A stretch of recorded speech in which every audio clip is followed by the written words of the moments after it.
आप सभी को टीम आईएएस यूट्यूब चैनल की तरफ से नमस्कार। उम्मीद करते हैं कि 69 बीपीएससी मेंस की तैयारी बहुत ही शानदार चल रही होगी। आज का जो हमारा वीडियो है that is regarding the Indian foreign policy and in that context we will be talking about the countries along the neighbourhood of India. ऐसी क्या ऐसी वजह हैं जिस कारण से जो भारत के पड़ोसी देश हैं they are not that happy with India. To put it in a different way, what exactly are the problems as far as the bilateral relation between India and the neighborhood countries are concerned? और इस संदर्भ में हम लोग जो भारत की विदेश नीति है उसके बारे में भी चर्चा करेंगे। डू अंडरस्टैंड कि जो 69 बीपीएससी मेंस होने वाला है उसमें GS 1 section 2 which is on the current affairs, तो उसमें इंटरनेशनल रिलेशंस के बारे में हमेशा क्वेश्चंस रहते हैं और भारत का जो बायलैटरल रिलेशन है या जो मल्टीलैटरल रिलेशन है उससे भी क्वेश्चंस होते हैं। तो आपको इस तरह के टॉपिक्स को तैयार रखना है ताकि आपकी राइटिंग में डेप्थ आए। अगर आम आदमी की भाषा में समझें तो भारत की विदेश नीति कुछ इस तरह से होती है, जैसे मान लीजिए दो इंडिविजुअल्स के बीच में जो रिलेशन होता है या जो दो स्टेट गवर्नमेंट के बीच में रिलेशन होता है या जो state government and the union government के बीच में जो रिलेशन होता है, तो उसी तरीके से दो कंट्रीज जो होते हैं, से for example India and China और से for example India and US, तो यह जो दो संबंध है that is part of the foreign policy of any country. और जो विदेश नीति भारत की है उसी संदर्भ में हम लोग देख सकते हैं कंट्रीज हैं उनके साथ भारत का संबंध कैसा है, क्या ऐसी चीजें हैं जिन कारण से भारत का संबंध अपने पड़ोसी देशों से अच्छा नहीं है। And in that context we will be talking about India's policy with its neighbourhood. इस वीडियो में बने रहिएगा क्योंकि हम लोग इसमें apart from India's relation with its neighbourhood हम लोग उसके बारे में बात करेंगे और इसमें आंसर राइटिंग के कॉन्टेक्स्ट में भी हम लोग बात करेंगे। उससे पहले कि हम लोग जो वीडियो के कंटेंट है उसको शुरू करें, अगर आपको हमारा वीडियो अच्छा लगता है तो प्लीज़ हमारे चैनल को सब्सक्राइब करें, please press the bell icon, please also like and comment. आपका समर्थन, आपका सपोर्ट हमें मोटिवेशन देता है कि आपके लिए अच्छे अच्छे वीडियो लेकर आएँ for all 3 stages of the exam of BPSC. First is the prelims exam, second is the mains exam and third is the interview जो होता है। So let's start with the video. आप देखे होंगे इस सप्ताह एक न्यूज आई है कि मालदीव्स के न्यू प्रेसिडेंट अपॉइंट हुए हैं and he is Mohamed Muizzu. और हिज अपॉइंटमेंट उन्होंने यह घोषणा की है कि there would not be any Indian troops on Maldives soil. तक जो मालदीव्स है उसकी जो नीति रही है, इंडियन मिलिट्री पर्सनल जो हैं वह वहां पर स्टेशन रहे हैं, वह वहां पे मौजूद रहे हैं ताकि मालदीव्स की सिक्योरिटी बनी रहे। क्योंकि यू नो कि Maldives is a very small country और वहां पर आवश्यक है कि उसकी सिक्योरिटी के लिए एक स्ट्रॉन्ग कंट्री वहां पर मौजूद रहे। भारत जैसा देश जो कि बहुत ही फ्रेंडली है, बहुत ही कोऑपरेटिव है। तो भारत जो है अब तक ऐसा रहा है कि करीब 70 इंडियन मिलिट्री पर्सनल, अभी जो स्थिति है दे मेंटेन द रेडार स्टेशन इन मालदीव्स और जो सर्वेलेंस एयरक्राफ्ट है उसको भी मेंटेन करते हैं मालदीव्स में। उसके अलावा जो भारत के मिलिट्री पर्सनल हैं वह मालदीव्स का एक्सक्लूसिव इकोनॉमिक जोन जो है उसको भी पेट्रोल करते हैं, उसको उसको प्रोटेक्ट करते हैं। And this is all with the sole purpose to protect the interest of Maldives. So you can say कि भारत का अप्रोच यहाँ पर बहुत ही फ्रेंडली है, बहुत ही कोऑपरेटिव है। और भारत की तरफ से आप कह सकते हैं कि दिस इज यूनिलैटरल सपोर्ट। इसका अर्थ यह होता है कि भारत इन रिटर्न कुछ भी नहीं चाहता है मालदीव से। भारत की जो पॉलिसी है वो यही है कि ज़्यादा से ज़्यादा सपोर्ट दे सके अपने जो नाइबरहुड कंट्रीज हैं उनके लिए। Now here one angle becomes very important. यह तो मालदीव के संदर्भ में ये न्यूज़ है जो कि एग्जाम ओरिएंटेड है, यहाँ से सवाल बन रहा है because we have to see in the larger context of South Asia. Do understand कि मालदीव्स में प्रेजेंस के लिए इंडिया और चाइना दोनों में कंपटीशन चलता रहता है और इसके पीछे मेन कारण है चाइना का expansionist policy. China by hook और by crook wants to expand its presence, its footprint all across the world, especially in South Asia, जहाँ की इंडिया का पोजीशन है। और इंडियन ओशियन में भी चाइना चाहता है अपने फुटप्रिंट को बढ़ाने के लिए। तो मालदीव्स में उसका प्रयास कि वह अपने प्रेजेंस को बढ़ाए, उसी संदर्भ में देखा जा सकता है। डू अंडरस्टैंड वन थिंग कि मालदीव्स में इंडिया का प्रेजेंस एक प्राकृतिक प्रेजेंस है, चूंकि मालदीव्स जो है भारत के करीब है, लेकिन मालदीव्स चाइना के करीब नहीं है। इसीलिए चाइना वह चाहता है कि मालदीव्स में अपने प्रेजेंस को बढ़ाए और इंडियन ओशियन में अपने प्रेजेंस को बढ़ाए, ताकि वह जो इंडिया है उसके प्रेजेंस को इट कैन काउंटर। उसका एम वही है कि किसी तरह से इंडिया को काउंटर करे। Now the new president of Maldives mister Mohamed Muizzu, what he is trying to do is, वह चाइना और इंडिया को एक दूसरे के खिलाफ करने का प्रयास कर रहा है। साथ में मालदीव्स यह भी प्रयास करता है कि दोनों को अट्रैक्ट करें और दोनों से ज्यादा जो छूट हो सकता है as far as economic benefits are concerned, उसका प्रयास करता है। हालांकि इसमें कोई दिक्कत नहीं है, कोई भी देश को पूरी आज़ादी होती है कि वह कोई और जो राष्ट्र है उसके साथ अच्छे संबंध रखे।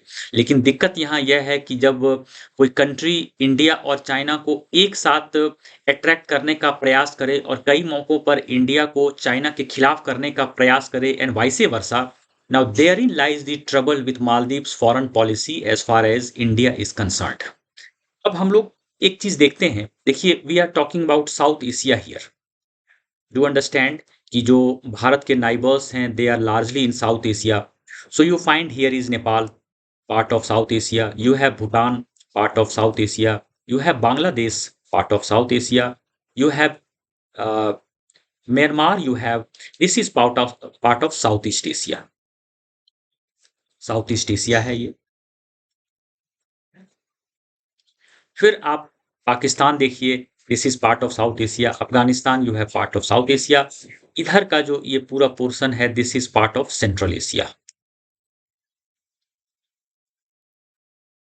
और इधर आप देखिए Sri Lanka, this is part of South Asia and we are talking about Maldives here. You see जो मालदीव्स है it is the immediate neighbourhood of India. आप समझ सकते हैं यहाँ लक्षद्वीप है और यहाँ मालदीव्स है, लेकिन चाइना आप देखो, चाइना यहाँ पर है और चाइना यहाँ पर आना चाहता है, मालदीव्स में आना चाहता है। तो clearly its intention is not to have good relation with Maldives, it wants to counter India and to have increased presence in Indian ocean.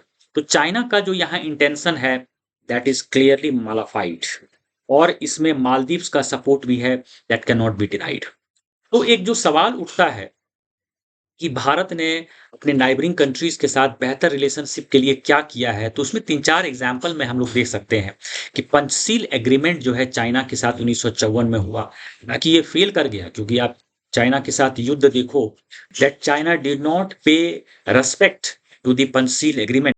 Similarly आप देखिए कि गुजरात डॉक्ट्रिन जो है 1998 में आया, और इसका पर्पस सीधा था कि India is going to provide unilateral support concession, यानी कि जो small countries in the neighbourhood हैं उनको एक तरफा कॉन्सेशन भारत देगा, और भारत इन एक्सचेंज कोई भी फायदा की उम्मीद नहीं करता है from its small neighbourhood countries. उसके बाद देखिए 2005 में एक पॉलिसी आई, भारत की विदेश नीति का पार्ट है, that is new neighbourhood policy 2005, और इसमें भी भारत ने पूरा प्रयास किया कि भारत के जो इमीडिएट नाइबरहुड में जो स्मॉल कंट्रीज हैं उनके साथ बेहतर रिलेशन बने। And then you find the NDA government which came in 2014, it brought a new policy that is neighbourhood first policy, और पूरा प्रयास नाइबरहुड कंट्रीज के साथ भारत का बहुत ही अच्छा संबंध बने। The main topic, rather the point is why the small countries in the neighborhood of India are not happy with India. Now do understand कि इसमें बहुत सारे ऐसे फैक्टर्स हैं जो इंडिया के कंट्रोल में नहीं है। अब उसमें देखिए सबसे पहला है एसाइमेट्रिकल पोजीशन। भारत का साइज आप समझ रहे हो, अगर आप भारत का जो जोग्राफिकल एरिया आप टोटल देख लो और वही आप कंपेयर कर दो विद श्रीलंका, और से फॉर एग्जांपल विद पाकिस्तान, और से with example Maldives, so these countries stand nowhere compared to India as far as size is concerned. फिर अगर आप पॉपुलेशन को देखते हो तो इसमें भी आप देखते हो कि देयर इज टोटल मिसमैच, कहीं पर सिमिलैरिटी आपको नहीं दिखेगा, चाहे वो जोग्राफिकल साइज हो या पॉपुलेशन हो। Plus economic and military capabilities में भी, अगर आप भारत का इकोनॉमिक कैपेबिलिटी देखो या पाकिस्तान का इकोनॉमिक कैपेबिलिटी देखो, या जो मालदीव्स का इकोनॉमिक कैपेबिलिटी देखो, तो कहीं भी मैच नहीं है, और जो मिलिट्री कैपेबिलिटी है उसमें भी कहीं भी मैच नहीं है। Only one exception is there with China, जहां की आप कह सकते हैं कि both India and China have been competing as far as economic capabilities are concerned and the military capabilities are concerned. लेकिन जो छोटे राष्ट्र हैं इन जो भारत के पड़ोस में हैं, तो कहीं कोई कंपैरिजन भारत के साथ नहीं है। इसीलिए एक एडवर्स परसेप्शन बना है in the subcontinent. We are talking about South Asian subcontinent. Do understand that is China is not part of South Asia, it is part of East Asia. तो हम लोग basically यहाँ पर south Asia की बात कर रहे हैं, जो small countries in the neighbourhood of India are there. और यहाँ पर आप देखिए कि चूंकि हर एंगल से आप देखो कि भारत और उसके जो small countries in the neighbourhood हैं, किसी चीज में मैच नहीं हो रहा है, तो एक एक एडवर्स परसेप्शन बन गया है, और वह भारत के खिलाफ ही जाता है, एक प्रकार का परसेप्शन है। दूसरा है बिग ब्रदर एटीट्यूड। होता क्या है कि जब भारत का साइज उतना बड़ा है, तो एक माइंड में आता है in in the small countries of of the neighbourhood of India कि India is acting like a big brother attitude. और जो बिग ब्रदर एटीट्यूड होता है वो डोमिनेंट एटीट्यूड होता है। डोमिनेंट एटीट्यूड होता है and that is oppose to the principle of equality. हर कोई चाहता है, चाहे वो स्मॉल कंट्रीज हो, बिग कंट्रीज हो, they want to deal with other countries on the principle of equality. Equality के आधार पे, डोमिनेंस के आधार पे नहीं। सो यह भी एक परसेप्शन बना है कि भारत जो है बिग ब्रदरली एटीट्यूड का पोस्चर रखता है। उसके अलावा एक चीज आपने नोटिस किया होगा कि साउथ एशिया में लिमिटेड रिसोर्सेस है। अगर आप रिसोर्सेस की बात करें, से for example the mineral resources जो है, तो यहाँ पे लिमिटेड है। अगर आप देखोगे कि मिनरल रिसोर्सेस एबंडेंस में है, साउथ एशिया में उस तरह का नहीं है। And there is a huge population. यह ह्यूज पॉपुलेशन जो है, आप इस संदर्भ में देखो कि 2023 की स्थिति को अगर आप देखो, तो यहाँ देखिए कि इंडिया जो है सबसे हाईएस्ट पॉपुलेशन वाला है, फिर चाइना है। अब देखिए Pakistan is at the 5th position. Please understand, Pakistan is in South Asia, India is in South Asia, and then you have Bangladesh which is at 8th position. Again this is part of South Asia. आप देखिए 3 countries हैं जो कि south Asia में हैं, और वह है टॉप 10 में है। और चाइना को आप इंक्लूड कर दो तो इंडिया के 3 नाइबर्स जो हैं, one of the highest population वाला यह रीजन बन जाता है south Asia. Clearly you understand कि जहां पर संसाधन सीमित हों, जहां संसाधन सीमित हों और पॉपुलेशन बहुत ज्यादा हो, तो नेचुरली कॉन्फ्लिक्ट की स्थिति बनती है। यह भी एक रीजन है कि भारत के पड़ोसी देश जो है वह भारत से खुश नहीं है, बिकॉज भारत के पास अच्छा रिसोर्सेस है, भारत के पास इकोनॉमिक प्रोस्पेरिटी है कंपेयर टू कंट्रीज लाइक से पाकिस्तान और से for example Sri Lanka you find. तो वहां पे जो एसाइमेट्री है, मिसमैच है, वह भी कॉन्फ्लिक्ट को जन्म देता है। उसके अलावा देखिए हिस्टोरिकल लीगेसी भी है, specially under the British regime. The colonial legacy जो है, डू अंडरस्टैंड कि ये सारे countries in South Asia they were under the British control. देखिए कि उस समय से जो कॉन्फ्लिक्ट है अभी भी चला आ रहा है। से फॉर एग्जांपल बॉर्डर कॉन्फ्लिक्ट आप देखिएगा, हम लोग बात करेंगे इस पर। दूसरा एथनिक कॉन्फ्लिक्ट हो गया, तीसरा सोशल कॉन्फ्लिक्ट हो गया। And this all are legacy of the British rule. अंग्रेज तो चले गए, लेकिन उन्होंने जिस तरह की व्यवस्था छोड़ दी, उस कारण से अभी भी आप देखिए कि साउथ एशिया में कॉन्फ्लिक्ट हो रहा है। देखिए कुछ एग्जाम्पल की हम लोग बात करते हैं, जैसे कि बॉर्डर डिस्प्यूट की देखिए बात कीजिए। तो बॉर्डर डिस्प्यूट जो पाकिस्तान के साथ आज हमारा चल रहा है, और एक ये ऐसा ट्रबल है जो कि समाधान की फिलहाल कोई गुंजाइश नहीं दिख रही है। इसका जो मेन आप लीजिएगा कि कहाँ से ये आया है, this is all because of the Britishers. उन्होंने जिस तरह से भारत को एकाएक छोड़ा, और जिस प्रकार से उन्होंने जो बॉर्डर डिस्प्यूट को छोड़कर वो गए, अभी तक देखिए कि उसको सॉल्व नहीं किया जा सका है। चाइना के साथ भी border dispute, again you find this is the legacy of the British rule. Bangladesh के साथ again you find the same thing is there. हालांकि द गुड न्यूज इज कि बांग्लादेश के साथ land boundary agreement was there, that is part of the 100th constitutional amendment act. और लगभग 111 enclaves थे जो भारत और बांग्लादेश के बीच में वो एक्सचेंज हुए, और बांग्लादेश के साथ बाय एंड लार्ज अब जो है बॉर्डर डिस्प्यूट नहीं है। लेकिन again if you talk about river water dispute, Pakistan के साथ इंदस उसके जो ट्रिब्यूटरीज हैं, चाइना के साथ you have river Brahmaputra, and Bangladesh के साथ you have Teesta river. You understand, dispute बना हुआ है एंड यू अंडरस्टैंड कि ये हिस्टोरिकल लीगेसी का एक पार्ट है। This is one example. Then you find ethnic, अगर आप देखिए एथनिक में, तो मधेसीज इन नेपाल जो है, डू अंडरस्टैंड कि ये एथनिक ग्रुप जो है इंडियन ओरिजिन का है और नेपाल में इसका प्रेजेंस है। ये बहुत ही स्ट्रॉन्ग कम्युनिटी है, एथनिक ग्रुप है, और इस कारण से भी जो सरकार है नेपाल की, वह आरोप लगाती है कि भारत हस्तक्षेप करता है as far as the revolt or the uprisings of the Madhesis against the government of Nepal is concerned। Bharat पे अक्सर आरोप लगता रहता है कि भारत नेपाल के इंटरनल पॉलिसी में हस्तक्षेप करता है। You understand this issue is totally beyond the control of Indian government. Bharat की हालांकि इसमें कोई भूमिका होती नहीं है, लेकिन जो नेपाल के अलग अलग पॉलिटिकल पार्टीज हैं उनके द्वारा अक्सर यह आरोप लगता है, largely to gain political mileage। Then you find the Tamils in Sri Lanka, और ये जो तमिल्स हैं they are from origin of Tamil Nadu, और यहाँ पे भी यू अंडरस्टैंड कि बहुत सारा कॉन्फ्लिक्ट होता है। इनको जो राइट्स हैं उस तरह से नहीं मिले हैं जो ओरिजिनल इनहेबिटेंट्स ऑफ श्रीलंका है, और इस कारण से श्रीलंका के साथ भी भारत का कॉन्फ्लिक्ट होता रहता है। China factor, you understand that is one of the major reasons of India's poor relation with is neighbourhood. China जो है, चाइना अपना कार्ड विथ पाकिस्तान खेलता रहा है against India. China also has presence in Sri Lanka, China has presence in Myanmar, China has presence in Nepal, China has presence in Maldives, और China ये सारे relation को भारत के खिलाफ प्ले करता है। सो देयरफॉर भारत का अगर मान लीजिए नाइबरहुड रिलेशन अच्छा नहीं है तो उसमें चाइना की बहुत बड़ी भूमिका है। Then you have Pakistan factor. You understand Pakistan का जो इश्यू है, चाहे वो बॉर्डर डिस्प्यूट हो, रिवर वाटर डिस्प्यूट हो, and whole lot of areas where we have conflict with Pakistan, तो पाकिस्तान में हिस्टोरिकल लीगेसी एक फैक्टर है, प्लस वहाँ की जो मिलिट्री रूलर्स हैं they do not want to have good relation with India, because if good relations are established between India and Pakistan, the military rulers would be dissolved, और इसीलिए military rulers चाहते नहीं हैं कि पाकिस्तान का भारत से अच्छा संबंध हो। डू अंडरस्टैंड वन थिंग कि एक ऑर्डिनरी इंडियन जो है या ऑर्डिनरी सिटीजन ऑफ पाकिस्तान है, दोनों चाहते हैं कि दोनों देशों के बीच में अच्छा संबंध बने, but the military rulers won't allow that to happen, क्योंकि अगर वहाँ पर अच्छे संबंध बन गए तो as I said earlier that the position of the military rulers would be compromised.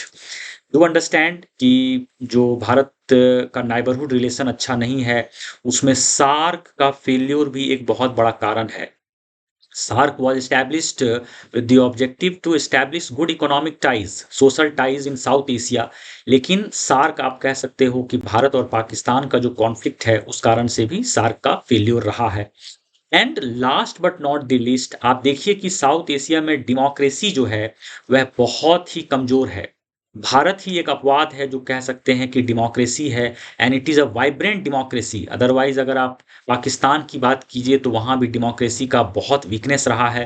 Afghanistan की बात कीजिए तो same story is there, Maldives में same story is there, in Sri Lanka also you find there are so many troubles, in Bangladesh also, in Myanmar also, and also in Bhutan, if you talk in the earlier years, the democracy was very weak। And if you talk about China as part of East Asia, who is a neighbor of India, again there is no democracy। तो ये सारे factors जो हैं, इसी कारण से आप देखिए कि भारत का अपने अपने जो पड़ोसी राष्ट्र हैं उनसे संबंध अच्छा नहीं है। हालांकि भारत चाहता है कि अपने पड़ोसी राष्ट्र के साथ अच्छा संबंध रखे, लेकिन बहुत सारे ऐसे फोर्सेस एंड फैक्टर्स हैं जिस कारण से हमारा जो बायलैटरल रिलेशन है with our neighbourhood, all the multilateral relation with our neighbourhood, that is not as good as India would want it to be. So that is it for today's video. उम्मीद करते हैं कि आपको हमारा video अच्छा लगा होगा।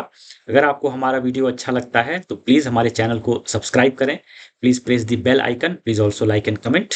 We shall meet shortly, until then good bye.